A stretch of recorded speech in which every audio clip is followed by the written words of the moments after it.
పార్వతీపురం మన్యం జిల్లా గుమ్మలక్ష్మీపురం మండలం లోవముట దిగువ చోరుపల్లి గ్రామానికి బీటీ రోడ్డు నిర్మాణానికి ఎమ్మెల్యే జగదీశ్వరి శంకుస్థాపన చేశారు.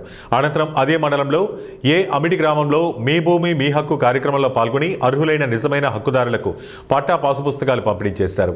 ఎమ్మెల్యే మాట్లాడుతూ 1,20,00,000 రూపాయల నిధులతో 1.5 కిలోమీటర్లు పక్కా రహదారి పనులు జరుగుతాయన్నారు.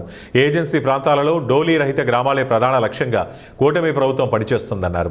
నిజమైన భూ యజమానులకు తమ భూమిపై సర్వ హక్కులను కల్పించాలనే ఉద్దేశంతో ప్రభుత్వం రీసర్వేలు చేపట్టి ప్రభుత్వ రాజముద్ర కలిగిన పట్టాలను అందజేస్తుందన్నారు. సందర్భంగా వివిధ గ్రామాల నుండి విచ్చేసినటువంటి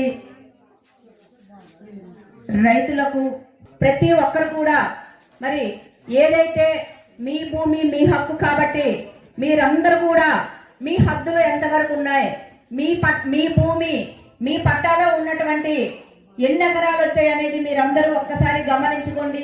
ఏవైనా తప్పులు ఉన్నా సరే అవన్నీ కూడా సరిచేసి చక్కగా ఉండే విధంగా మీ పట్టాలన్నీ మీకు అందించే విధంగా చేస్తామని సందర్భంగా ఈరోజు ఈ గ్రామంలో సమావేశం ఏర్పాటు చేయడం జరిగింది. మరి ఈరోజు ఈ గ్రామంలో టోటల్ గా 141 పాస్ పుస్తకాల్లో కొన్ని తప్పులు సవరణలు ఉండడం వలన అవన్నీ కరెక్ట్ గా తహసీల్దార్ గారు చేస్తామని చెప్పారు. అలాగే కరెక్ట్ గా ఉన్నటువంటివి 28 ఇవన్నీ కూడా